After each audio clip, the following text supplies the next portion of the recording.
my biggest struggle in my early 20s was believing I understood a concept or a certain philosophy that I subscribed to, but then consistently not living that way and not executing those beliefs and struggling and being depressed or disappointed in life. And I knew better, but I wasn't living that way, and that's really frustrating. And the problem is that's all just ego. That's ego sneaking in the back door. That's you kind of, the part of your brain that thinks about the story of Chris wants to see that story in a certain light, but that's just ego. That's not real either.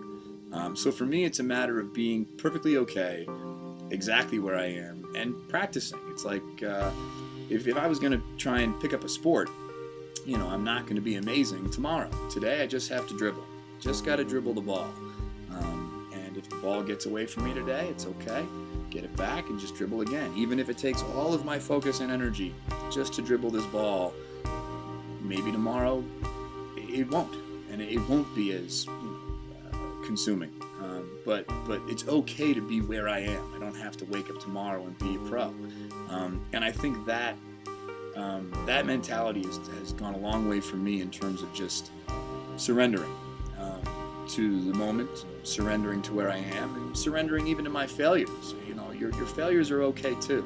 I used to really be very hard on myself if I thought I wasn't accomplishing something or reaching a certain level. But be with your failures. They're just as educational and just as opening to the process as the successes. And eventually, I would hope, the notion of success and failure will begin to dilute as well. So yeah, just practice. I suppose the most impactful one is just being able to do something that I love. I love being creative. I love the business that I'm in. It's absolutely who I was as a child. You try and always think, well, what did you do on a Sunday morning when you were a kid? What were you doing when you weren't doing it for anything? When you were just waking up trying to have fun. What were you doing? That's what you should probably be doing with your life. I think I'm a little more confident now saying that I'm scared of stuff, and that's okay. I'm scared that I won't get where I think I want to get. I'm scared that I won't know true happiness. I'm scared that I won't know, true beauty or love. Or I'm okay having those fears, but I also know at the same time that those aren't real fears. I really, really believe that's the ego talking, and that's okay. Because my ego has been trained to speak for 34 years. I can't expect to all of a sudden delete it from the map today.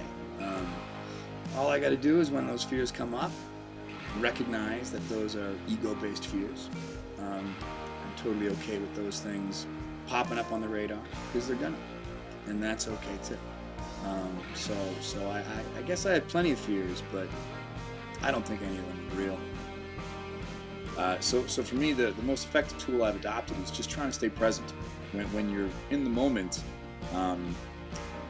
it's not like you've satisfied the part of your brain that thinks in terms of time. It's that the part of your brain that thinks in terms of time just gets quiet. It kind of doesn't exist anymore.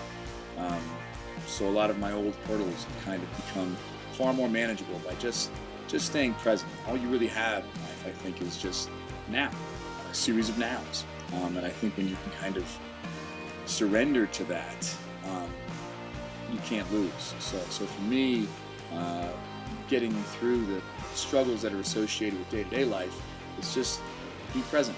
Don't think about tomorrow. Don't think about the next minute. Just where are you right now? Don't miss right now. Be here now. And a nice sense of calm just kind of washes over.